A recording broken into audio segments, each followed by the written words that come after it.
29 лет на страже порядка. 13 ноября 1990 года в системе Главного управления исполнения наказаний были созданы отряды специального назначения. Их официальными задачами стали усиление борьбы с преступностью, предотвращение попыток групповых нарушений общественного порядка, профессиональная защита личного состава исправительных учреждений и членов их семей. Сильные, смелые, готовые ко всему. Такими сегодня предстали бойцы спецназа Северостинского отделения УФСИН перед гостями. В управлении прошел день открытых дверей. Подробности расскажет Георгий Запаров. Ноги под себя! Ловкий прием и на запястьях преступника наручники. Даже в свой профессиональный праздник бойцы спецназа не меняют распорядок дня. Рукопашный бой в их работе так же важен, как владение огнестрельным оружием. По роду службы бойцы оказываются на передовой, поэтому физической подготовке уделяют особое внимание. Нас привлекали очень много раз. В Чечне были по охране административной границы Северной Осетии. Во время конфликтов всевозможных. На данный момент мы в составе оперативной группы находимся.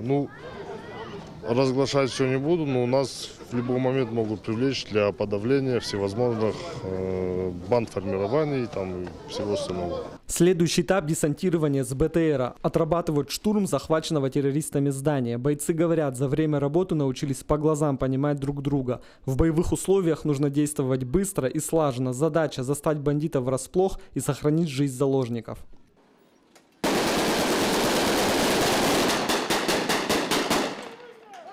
За процессом с интересом наблюдают дети. Для них провели экскурсию, рассказали о видах огнестрельного оружия.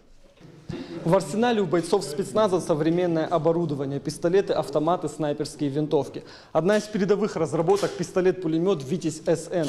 Уничтожает живую силу противника на расстоянии до 200 метров. Используют его при штурме зданий. Бойцы спецназа ценят его за высокую огневую мощь и легкость. Бойцы признаются, жизнью рискуют часто, но чувство страха научились контролировать. Легче, когда рядом надежные товарищи. Всегда присутствует страх, это как бы на инстинкте самосохранения. Как у нас говорят, только дурак не боится. Так как бы страшно бывает, конечно. А как вы боретесь с этим страхом? Как вам сказать?